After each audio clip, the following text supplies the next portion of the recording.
24 news NCR। Bharat माता की आदर के योग्य स्वतंत्रता सेनानी व उनके परिजन, सम्मानित बुजुर्गों, माताओं, बहनों, नौजवान साथियों, प्रशासन के सभी अधिकारीगण, पत्रकार एवं छायाकार बंधु और प्यारे बच्चों, आज हम 74वां गणतंत्र दिवस मना रहे हैं। इस अवसर पर आज यहाँ राष्ट्रीय ध्वज फहराना मेरे लिए बड़ी गर्व और सौभाग्य की बात है। खुशी के इस मौके पर मैं आप सभी को हार्दिक बधाई एवं शुभकामनाएं देता हूँ। भाइयों बहनों, सन 1950 में आज ही के दिन हमारा संविधान लागू हुआ था। इसी संविधान के कारण हम सभी को समान न्याय, स्वतंत्रता एवं समानता का अधिकार मिला। आज इस अवसर पर मैं बाबा साहब डॉक्टर भीमराव अंबेडकर सहित संविधान सभा के तमाम सदस्यों को नमन करता हूं। गणतंत्र दिवस के साथ हमारे देशभक्तों के त्याग, बलिदान की एक लंबी गौरव गाथा जुड़ी हुई है। देश को आज़ादी दिलाने के लिए राष्ट्रपिता महात्मा गांधी, नेताजी सुभाष चंद्र बोस, शहीद भगत सिंह, राजगुरु सुखदेव, शहीद चंद्रशेखर आजाद और उधम सिंह जैसे अनेक स्वतंत्रता सेनानियों ने लंबा संघर्ष किया। मैं आज इस मौके पर देश की आज़ादी के लिए अपने प्राणों को न्यौछावर करने वाले सभी ज्ञात अज्ञात शहीदों के साथ साथ उन जवानों को भी सलाम करता हूं, जिन्होंने आज़ादी के बाद देश की रक्षा के लिए अपने प्राणों की बाजी लगा दी। आज़ादी की इस लड़ाई में हरियाणा प्रदेश का भी अहम योगदान रहा है। आज भी हरियाणा के नौजवान सेना में भर्ती होना अपनी शान समझते हैं। यही कारण है कि आज भारतीय सेना का हर 10वां जवान हरियाणा से है। आज जब हम आज़ादी का अमृत महोत्सव मना रहे हैं तो हमें इस बात का विचार करने की आवश्यकता है कि आज़ादी के बाद हमने अपने स्वतंत्रता सेनानियों और संविधान निर्माताओं के सपनों का भारत बनाने की दिशा में कहाँ तक सफलता हासिल की है। भाइयों बहनों, हमारे महान स्वतंत्रता सेनानियों के कठोर संघर्ष से हमें आज़ादी मिली, तो वही दिन रात मुस्तैदी से देश की सीमाओं की निगहबानी करने वाले वीर सैनिकों के कारण हमारी आज़ादी सुरक्षित है। आज पूरा देश उनका ऋणी है। उनके प्रति कृतज्ञता व्यक्त करते हुए हमने युद्ध के दौरान शहीद हुए हरियाणा के सैनिकों और अर्धसैनिकों के जवानों की अनुग्रह राशि 20 लाख रुपए से बढ़ाकर 50 लाख रुपए की गई है। इसी प्रकार IED ब्लास्ट में शहीद होने पर अनुग्रह राशि 20 लाख से बढ़ाकर 50 लाख रुपए की गई है।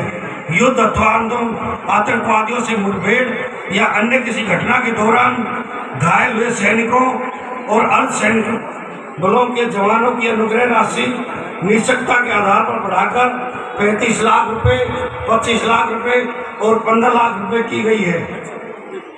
हमने शहीदों के 365 आश्रितों को सरकारी नौकरियां दी है। हरियाणा में भी मुख्यमंत्री श्री मनोहर लाल जी के नेतृत्व में मौजूदा सरकार सबका साथ सबका विकास के मूल मंत्र पर प्रदेश के हर क्षेत्र का समान विकास करवाने के लिए प्रयासरत है। राज्य सरकार ने व्यवस्था परिवर्तन एवं सुशासन के पथ पर चलते हुए कई अनूठी पहल की है। प्रदेश में हर व्यक्ति को उसके घर द्वार पर भी सरकार की योजनाओं व सेवाओं का लाभ मिले, इसके लिए विभिन्न विभागों की योजनाओं व सेवाओं को ऑनलाइन किया जा रहा है। मेरा परिवार मेरी पहचान कार्यक्रम के तहत सभी परिवारों के परिवार पहचान पत्र बनाए जा रहे हैं। PPP पोर्टल पर अब तक लगभग 72 लाख परिवारों का पंजीकरण हो चुका है। इनमें से अब तक 64,85,000 से अधिक परिवारों का डाटा सत्यापित हो चुका है। राज्य सरकार द्वारा सामाजिक सुरक्षा पेंशन को परिवार पहचान पत्र से जोड़ा गया है। देश में पहली बार BPL परिवारों को ऑनलाइन राशन कार्ड देने की सुविधा शुरू की है। अब परिवार पहचान पत्र के माध्यम से बिना आवेदन किए ऑटोमेटिक ढंग से पात्र परिवार को बीपीएल का पीला राशन कार्ड ऑनलाइन मिल रहा है। बीपीएल कार्ड की प्रक्रिया को हमने डायनामिक इनकम सिस्टम कर दिया है। यदि किसी परिवार की आय कम हो जाती है तो उसका बीपीएल कार्ड स्वतः ही बन जाएगा और आय अधिक हो जाती है तो उसका कार्ड स्वतः ही बंद हो जाएगा। प्रदेश के सबसे गरीब परिवारों का जीवन स्तर ऊंचा उठाने के लिए मुख्यमंत्री अंत्योदय परिवार उत्थान योजना चलाई जा रही है। इसके तहत सबसे गरीब परिवारों की पहचान करके उनकी वार्षिक आय कम से कम 1,80,000 प्रति वर्ष की जाएगी, ताकि ज़्यादा से ज़्यादा परिवारों को गरीब कल्याण से जुड़ी योजनाओं का लाभ मिल सके। ऐसे परिवारों की आय बढ़ाने के लिए 78,000 परिवारों को स्वरोजगार के लिए ऋण व योजनाओं के माध्यम से सहायता दी गई है। हमने अधिक से अधिक गरीबों को मुफ्त इलाज देने के लिए आयुष्मान भारत प्रधानमंत्री जन आरोग्य योजना का विस्तार करते हुए 21 नवंबर 2022 से चिराई योजना लागू की है। चिराई योजना के तहत 1,80,000 रुपये से कम वार्षिक आय वाले 13 लाख नए परिवारों को मुफ्त इलाज की सुविधा मिल गई है। हरियाणा देश का पहला राज्य है जहां 500 प्रकार की दवाइयां 319 प्रकार के ऑपरेशन मुफ्त करवाए जा रहे हैं। एनीमिया मुक्त भारत कार्यक्रम में हरियाणा को देश में प्रथम स्थान मिला है। हमने अंत्योदय परिवारों की स्वास्थ्य जांच के लिए निरोगी हरियाणा योजना भी शुरू की है। जिन गरीब परिवारों की वार्षिक आय 1,80,000 रुपये वार्षिक से कम है, उन बेघर परिवारों का सर्वेक्षण कर उन्हें प्रधानमंत्री आवास योजना के तहत प्राथमिकता के आधार पर मकान दिए जाएंगे। इस योजना के तहत गरीबों के लिए मकान बनाए गए हैं। मुख्यमंत्री परिवार समृद्धि योजना के तहत बीपीएल परिवारों को 6,000 रुपये वार्षिक सहायता दी जा रही है। प्रधानमंत्री समृद्धि योजना के तहत रेहड़ी फड़ी वालों को अपना काम शुरू करने के लिए 10,000 रुपये तक ऋण दिया जा रहा है। प्रदेश में सभी तरह की सामाजिक सुरक्षा पेंशन की राशि बढ़ाकर 2,500 रुपये मासिक की गई है। इसके अलावा 60 वर्ष से अधिक आयु के श्रमिकों को भी 2,750 रुपये मासिक पेंशन दी जा रही है। गरीब परिवारों की बेटियों के लिए विवाह पर शगुन के रूप में मुख्यमंत्री विवाह शगुन योजना के तहत 71,000 रुपये की राशि दी जा रही है। स्कूल न जाने वाले 18 वर्ष से निःशक्त बच्चों को दी जा रही वित्तीय सहायता बढ़ाकर 1,900 रुपये मासिक की गई है। भाइयों बहनों, प्रदेश में फसलों की खरीद को सुविधाजनक बनाने हेतु मेरी फसल मेरा ब्यौरा पोर्टल शुरू कर इस पोर्टल से किसानों को अपनी फसल बेचने के साथ साथ खाद बीज कृषि उपकरणों के मिलने वाली आर्थिक सहायता में भी सुविधा दी हुई है। राज्य सरकार का प्रयास किसानों की आय बढ़ाने के साथ साथ बीज से बाजार तक हर कदम पर उनकी सहायता करने का है। न्यूनतम समर्थन मूल्य 14 फसलों की खरीद करने वाला हरियाणा देश का पहला राज्य बना है। प्रधानमंत्री किसान सम्मान निधि के तहत पात्र लघु और सीमांत किसानों को 6,000 रुपये वार्षिक सहायता दी जा रही है। प्राकृतिक आपदा से फसल खराब होने पर मुआवजा राशि को बढ़ाकर 15,000 रुपये प्रति एकड़ किया गया है। बैंकों से किसानों के लेन देन पर लगने वाली स्टाम्प फीस 2,000 रुपये से घटाकर मात्र 100 रुपये की गई है। प्रदेश में बाजरे के लिए भावांतर भरपाई योजना शुरू की गई है। इसके तहत 600 रुपये प्रति क्विंटल भावांतर दिया गया है। बागवानी फसलों के संरक्षित मूल्य निर्धारित करने के लिए चलाई जा रही भावांतर भरपाई योजना में 21 बागवानी फसलों को शामिल किया गया है। इस योजना में शामिल सभी बागवानी फसलों को मुख्यमंत्री बागवानी बीमा योजना में कवर किया गया है। बागवानी को बढ़ावा देने के लिए 11 सेंटर ऑफ एक्सीलेंस स्थापित किए गए हैं। हर खेत स्वस्थ खेत अभियान के तहत लगभग 87 लाख मृदा स्वास्थ्य कार्ड वितरित किए गए हैं। फसल विविधीकरण और जल संरक्षण को बढ़ावा देने के लिए मेरा पानी मेरी विरासत योजना के तहत किसानों को 7,000 रुपए प्रति एकड़ की दर से सहायता दी जा रही है। कम पानी में अधिकतम सिंचाई के लिए सूक्ष्म सिंचाई योजना, फव्वारा संयंत्र प्रणाली, भूमिगत पाइपलाइन स्कीम, टपका सिंचाई योजना आदि चलाई जा रही है। कृषि वानिकी के तहत धान के उत्थान पर प्रति एकड़ 400 पेड़ लगाने पर किसान को 3 वर्ष तक प्रति वर्ष 10,000 रुपये की प्रति एकड़ प्रोत्साहन राशि दी जा रही है। इसके अलावा पशुपालन को प्रोत्साहन देने के लिए किसान क्रेडिट कार्ड की तर्ज पर पशुधन क्रेडिट कार्ड योजना शुरू की गई है। भाइयों बहनों, राज्य सरकार महिला सुरक्षा एवं सशक्तिकरण के लिए प्रतिबद्ध है। बेटी बचाओ बेटी पढ़ाओ कार्यक्रम के फलस्वरूप प्रदेश में जन्म के समय लिंग अनुपात की दर में उल्लेखनीय सुधार हुआ है। महिलाओं की सुरक्षा के लिए महिला हेल्पलाइन 1091 और दुर्गा शक्ति रैपिड एक्शन फोर्स और दुर्गा शक्ति वाहिनी की स्थापना की गई है। महिलाओं के विरुद्ध अपराध से निपटने के लिए प्रदेश में 31 नए महिला पुलिस थाने स्थापित किए गए हैं। महिला सुरक्षा के लिए बस अड्डों व बसों में CCTV कैमरे लगाए गए हैं। महिलाओं को पंचायती राज संस्थाओं में 50% प्रतिनिधित्व दिया गया है। राज्य सरकार पुलिस में महिला पुलिस कर्मियों की संख्या 15% करने के लिए कृत संकल्प है। प्रदेश में पिछले 8 वर्षों में कुल 72 नए राजकीय महाविद्यालय खोले गए हैं, जिनमें से 31 लड़कियों के लिए। इसके अलावा प्रदेश में 29 महिला औद्योगिक प्रशिक्षण संस्थान भी स्थापित किए गए हैं। लड़कियों को स्नातकोत्तर MA तक की मुफ्त शिक्षा दी जा रही है। क्लस्टर अप्रोच के तहत प्रदेश में पर्याप्त संख्या में स्कूल और 20 किलोमीटर के दायरे में एक कॉलेज खोला गया है। भाइयों बहनों, प्रदेश में संस्कार और रोजगार से युक्त शिक्षा देने के लिए नई राष्ट्रीय शिक्षा नीति लागू की जा रही है। इसे प्रदेश में वर्ष 2025 तक पूरी तरह लागू कर दिया जाएगा।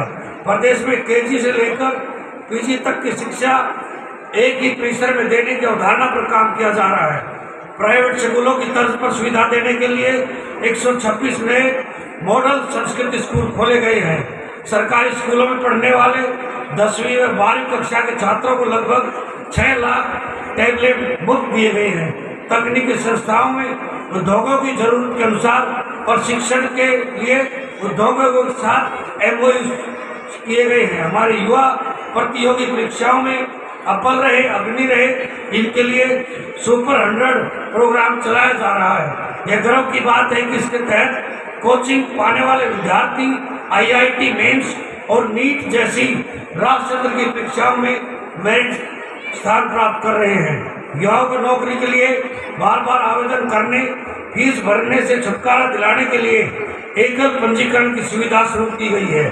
बार बार प्रतियोगी परीक्षा से निजात दिलाने के लिए कॉमन पात्रता परीक्षा का प्रावधान किया गया है। पिछले दिनों ग्रुप C के लिए यह परीक्षा भी आयोजित की गई है। प्रदेश में आउटसोर्सिंग से जुड़ी सरकारी योजनाओं में ठेका प्रथा बंद करने के लिए हरियाणा कौशल रोजगार निगम बनाया गया है। भाइयों बहनों, हमारे खिलाड़ियों ने ओलंपिक व अन्य अंतर्राष्ट्रीय प्रतियोगिताओं में पदक जीतकर देश व प्रदेश का नाम रोशन किया है। गत वर्ष जून माह में हमने खेलो इंडिया यूथ गेम्स 2021 का सफल आयोजन किया। इन खेलों में हमारे खिलाड़ियों ने 137 पदक जीतकर देश में पहला स्थान हासिल किया।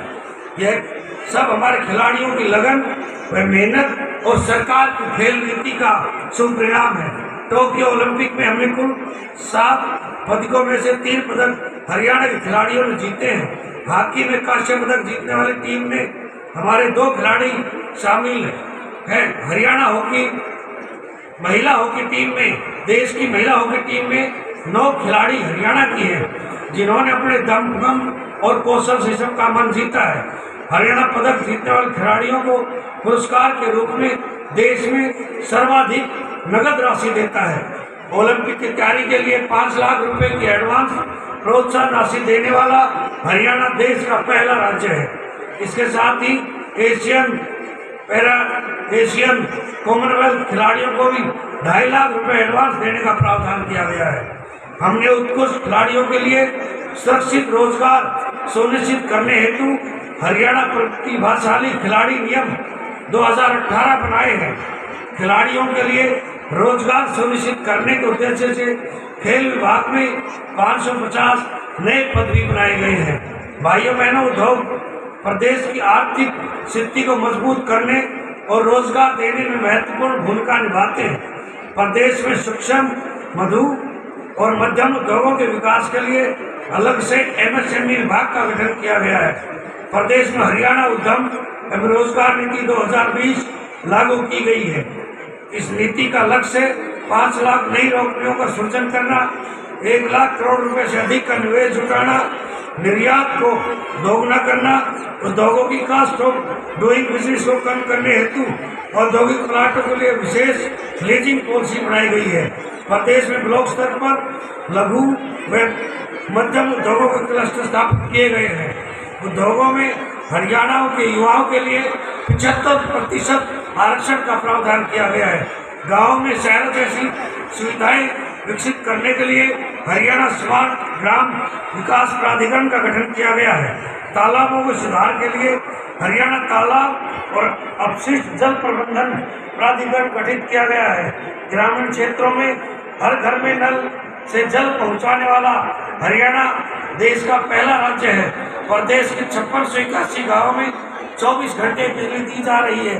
ग्रामीण क्षेत्रों को डिजिटल बनाने के लिए ग्राम दर्शन पर 6197 ग्राम पंचायतों का डिजिटल डाटा उपलब्ध है। ग्रामीणों को उनकी संपत्ति का मालिकाना हक देने के लिए प्रदेश के लगभग सभी गांवों को लाल डोरा मुक्त किया जा चुका है। हमने पंचायती राज संस्थाओं को शक्तियों का विकेंद्रीकरण किया है। PRI के अपने फंड और ग्रांट नेड में से छोटे या बड़े जिस भी राशि के काम होंगे उनकी प्रशासनिक स्वीकृति ग्राम पंचायत, पंचायत समिति और जिला परिषद के स्तर पर ही होगी। आज हरियाणा की गिनती देश के सर्वाधिक विकसित राज्यों में होती है। हरियाणा देश का पहला राज्य है जहाँ पढ़ी लिखी पंचायतें हैं।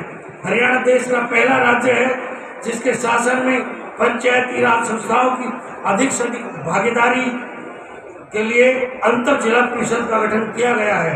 पंचायती राज संस्थाओं के सशक्तिकरण के लिए ग्राम विकास विभाग की सभी योजनाएं जिला परिषदों को हस्तांतरित की है। पंचायतों और गाँव में शराब का ठेका खोलने या न खोलने की शक्तियाँ दी है। जिला परिषद का अध्यक्ष का DRDA का चेयरमैन बनाया गया है।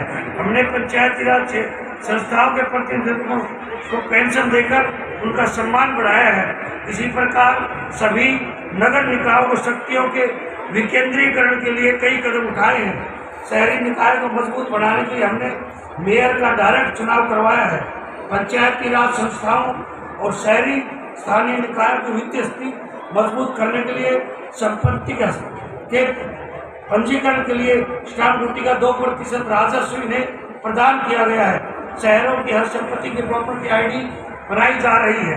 व्यापारियों की समस्याओं के समाधान के लिए हरियाणा व्यापारी कल्याण बोर्ड का गठन किया गया है। प्रदेश में 20 साल से अधिक समय से किराए पर या लीज पर या लाइसेंस पर चल रही पालिकाओं की दुकानों व मकानों की मलकियत उनके काबिज दुकानदारों को दे दी है। कल्याण, उत्थान और प्रदेश के हर क्षेत्र के समान विकास की बहुआयामी नीतियों लागू की गई है। विकास के लाभ अंतिम पंक्ति में बैठे व्यक्ति तक पहुंच रहे हैं। अंत में मैं आप सभी को गणतंत्र दिवस की पुनः बधाई व शुभकामनाएं देता हूं। आइए राष्ट्र स्वाभिमान के मौके पर हम देश व प्रदेश के नवनिर्माण में अपने पूरे सामर्थ्य के साथ जुट जाने का संकल्प ले, ताकि हमारा भारत एक बार फिर वही भारत बन सके जिसके गौरव और वैभव की कहानियां हम अक्सर सुनते आए हैं। साथ ही हम सब एक बार फिर से राष्ट्र की एकता व अखंडता का बनाए रखने का संकल्प दोहराएं। इन्हीं शब्दों के साथ मैं आप सबको गणतंत्र दिवस की पुनः बधाई देता हूं। धन्यवाद। जय हिंद। सभी प्रकार की लाइव ब्रेकिंग न्यूज, राजनीतिक हलचल, भक्ति, श्रद्धा और आस्था के साथ साथ मनोरंजन, बॉलीवुड, फिल्म टॉक्स और बिजनेस की खबरों को आप तक पहुंचाता है।